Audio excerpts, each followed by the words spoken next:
शिक्षा मित्रों की एक ही पुकार, 10,000 में गुजारा नहीं होता सरकार।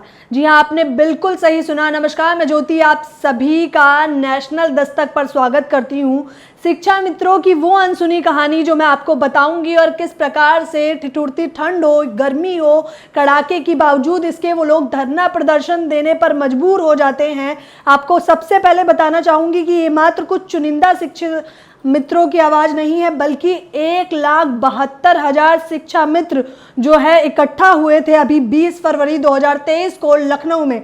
चलिए शुरू से शुरू करना चाहूँगी। आपको बताना चाहूँगी कि शिक्षा मित्र ये वही शिक्षा मित्र है जिनकी शुरुआत कई सालों पहले हुई थी। इनकी शुरुआत तब हुई थी जब सरकार को शिक्षकों की आवश्यकता थी। इनकी शुरुआत तब हुई थी जब विद्यालयों में शिक्षकों की कमी थी, तब इन्हें योग्य बताकर भर्ती दे दी गई थी। शुरुआत तो मात्र 3,000 से की गई थी, लेकिन धीरे धीरे करके 2014 में अखिलेश यादव की यूपी में जब अखिलेश यादव की सरकार थी, सपा की सरकार ने इन शिक्षा मित्रों की तनख्वाह मानदेय 3 से कर 40,000 कर दी थी और 3 साल तकरीबन 2017 तक इन सभी लोगों को 40,000 मानदेय मिलता रहा। लेकिन योगी बाबा का बुलडोजर या फिर योगी बाबा का राम राज आने के बाद शिक्षा मित्रों का तख्ता पलट हो गया, क्योंकि इन लोगों का मानदेय जहां एक तरफ 40,000 था तो वहीं दूसरी तरफ 25 जुलाई 2017 को जब समायोजन रद्द कर दिया गया तो इनका मानदेय 40 से कर 10,000 कर दिया गया।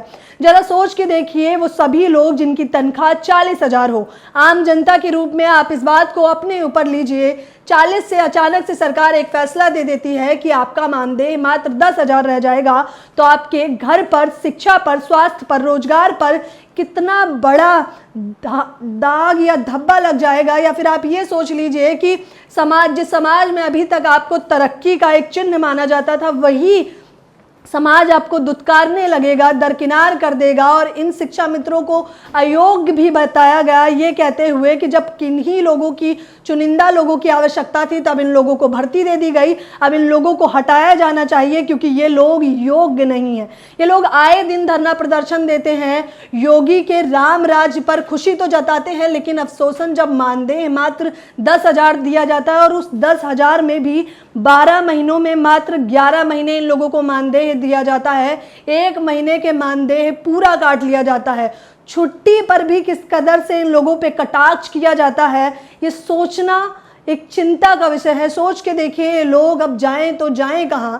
सरकार जब आने वाली थी 2022 में भी योगी आदित्यनाथ का आप लोगों ने भाषण सुना होगा, जहां पर उन्होंने कहा कि चलिए अगर हम इस बार सत्ता में आ जाते हैं तो इन लोगों का मानदेय फिर से बढ़ाकर 40,000 कर दिया जाएगा, 35 से 40,000। लेकिन अफसोसन सत्ता में आए हुए भी इनको 2022 से 23 लग गया है। लेकिन बावजूद इसके योगी आदित्यनाथ जी के कानों में जूं तक नहीं रेंग रही है।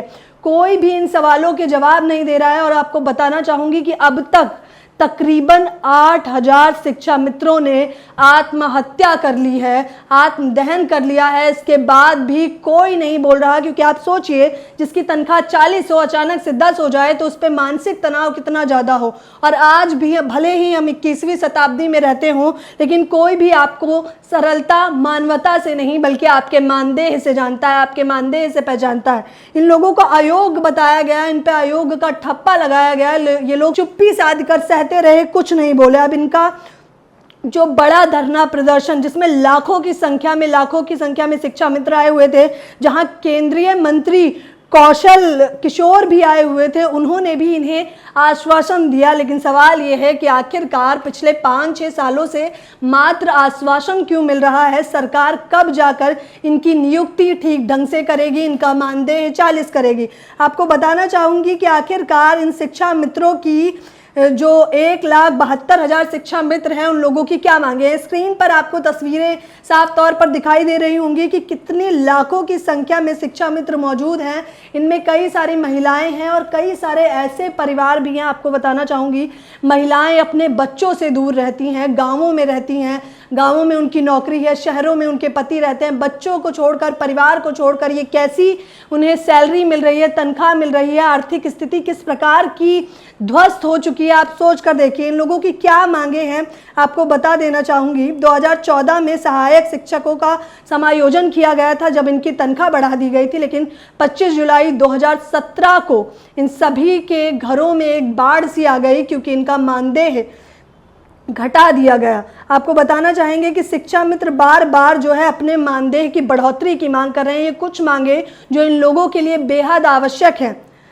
नियुक्तिकरण किया जाए, शिक्षा मित्र की पहली मांग है नियुक्तिकरण किया जाए, दूसरी मांग है मानदेय की बढ़ोतरी की जाए, तीसरी मांग है रिटायरमेंट की आयु सीमा 62 वर्ष की जाए, क्योंकि अन्य अध्यापकों की अगर मैं बात करूं या फिर मैं कहूं कि सहायक अध्यापक जो होते हैं उनकी 62 वर्ष होती है, लेकिन इन शिक्षा मित्रों की आयु अभी भी 60 वर्ष है। और आगे इनकी मांग है विकल्प के आधार पर ट्रांसफ़र किया जाए, क्योंकि कई किलोमीटर तक ये लोग अपने परिवार से दूर रहते हैं। अभी हाल फिलहाल में ही मैंने ग्राउंड रिपोर्टिंग भी की थी कि कहाँ से राजस्थान से कई सारे लोग दिल्ली आए हुए थे, महिलाएं आई हुई थी और ये बता रही थी कि कैसे छोटी वर्ष की आयु में मैं अपने परिवार और बच्चों को, पति को, सबको छोड़कर चली गई और 15-20 सालों से लगातार नौकरी कर रही हूँ। वो बच्चे बड़े भी हो गए हैं, बावजूद इसके सरकार अभी भी ट्रांसफ़र नहीं कर रही है। समस्या बता के ये लोग परेशान हो चुके हैं, लेकिन सरकार कुछ नहीं करेगी। जितने शिक्षा मित्र मरे हैं, जैसे कि मैंने आपको संख्या बताई कि अभी तक 8000 शिक्षा मित्र जो है आत्महत्या कर चुके हैं, तो इनका कहना है कि मृतक शिक्षा मित्रों के आश्रितों को नौकरी दी जाए। आपको ये पोस्टर दिखाई दे रहा होगा 20 फरवरी 2023 का। आप साफ तौर पर देख सकते हैं कि शिक्षा मित्र महासम्मेलन, विकसित भारत की बात कर रही है सरकार, बता रही है कि हम लोग विकास की गति में लगातार तेजी से आगे बढ़ रहे हैं, राम राज चल रहा है, बुलडोजर नीति चल रही है और सभी लोगों के घरों में खुशहाली आ गई है 2014 के बाद। लेकिन अफसोसन शिक्षा मित्रों का हाल तो बेहाल हो गया है, क्योंकि किस प्रकार से 2017 से इनके दीपावली पर दिए तक नहीं जलाए जाते। आप ये तस्वीर देखिए जो कुछ साल पुरानी है कि किस प्रकार जब इन लोगों का मानदेय 10,000 कर दिया गया था तो ये लोग ट्रेन के अंदर नहीं, उन सीटों पर नहीं, बल्कि ट्रेन के ऊपर बैठे हुए हैं। इन लोगों को अपने मरने का डर नहीं है, क्योंकि मरने के डर से ज़्यादा इन लोगों को समाज की पड़ी है। इन लोगों को ये पड़ी है कि आखिरकार इनकी आर्थिक दुर्दशा अगर ठीक नहीं हुई तो ये लोग भी आत्महत्या कर लेंगे। आए दिन न जाने कितने ही शिक्षा मित्र मर रहे हैं, बावजूद इसकर कोई भी सुनवाई नहीं होगी। 2022 भी बीत गया है, शायद 23 भी बीत जाएगा, लेकिन सिर्फ और सिर्फ मिलेगा आश्वासन। ये वही रामराज है जिसकी गाथा गाते बीजेपी सरकार नहीं थक रही है। ये वही रामराज है जिससे अमृतकाल बताया जा रहा है, कहा जा रहा है अमृतकाल है, लेकिन इन लोगों के साथ तो ये अमृतकाल नहीं बल्कि वसूली काल हो गया है। जिस तरह से इन लोगों की तनख्वाह बढ़ाने की जगह घटा दी गई है। आप सोचिए कि अभी ये और कितने धरना प्रदर्शन करेंगे। इनकी कुछ चुनिंदा मांगे हैं वो भी पूरी नहीं की जा रही। मानसिक तनाव न केवल इन पर बल्कि इनके परिवारों पर किस कदर है, इस बात का अंदाजा लगाना भी दुखद है हम सभी के लिए। ये कैसा अमृतकाल चल रहा है जहां पर एक तरफ कभी किसान आंदोलन शुरू हो जाता है, कभी जवान बैठ जाता है, कभी शिक्षक, जिन्हें हम लोग कहते हैं कि भगवान का दर्जा। 20 फरवरी को शिक्षा मित्र नहीं बल्कि मैं कहूँगी कि कई सारे भगवान उतरे थे वहाँ पर, क्योंकि हम लोगों ने, हमारी ग्रंथ हमें यही सिखाते हैं कि शिक्षक मात्र शिक्षक नहीं है बल्कि भगवान है। तो आप देखिए अब ऐसे कितने भगवान, जवान, किसान उतरना बाकी हैं। सरकार नहीं सुनेगी, उनके वादों से बस वादे ही रह जाते हैं। पता नहीं ये किस गति में विकास चल रहा है कि किसी को समझ नहीं आ रहा, क्योंकि मोदी जी की तो दूर की दृष्टि है, वो दूर का सोच रहे हैं, लेकिन इनके वर्तमान का क्या। इस पूरी खबर के बारे में आप लोग क्या राय है मुझे बताना बिल्कुल ना भूलें। आपकी राय जानना बेहद ज़रूरी है और हम लोग भी ये मानते हैं कि अब शिक्षा मित्रों को आश्वासन नहीं बल्कि मुझे ऐसा लगता है सरकार को पिछले 5 सालों में तो मात्र आश्वासन दिया है, अब कुछ समायोजन कर देना चाहिए। बार बार इन लोगों का समायोजन केवल रद्द किया गया है। इस पूरी खबर के बारे में आप अपनी प्रतिक्रिया मुझे कमेंट बॉक्स में दे सकते हैं। मेरे साथ बने रहने के लिए आपका बेहद शुक्रिया। नेशनल दस्तक की आपसे गुजारिश है कि अगर इसको बचाना चाहते हैं तो नेशनल दस्तक को सब्सक्राइब करने के लिए रेड कलर के सब्सक्राइब बटन को दबाएं, फिर बेल आइकन की घंटी दबाएं। नेशनल दस्तक को बचाने के लिए बहुत जरूरी है कि हर खबर को शेयर करें, लाइक करें, कमेंट जरूर करें।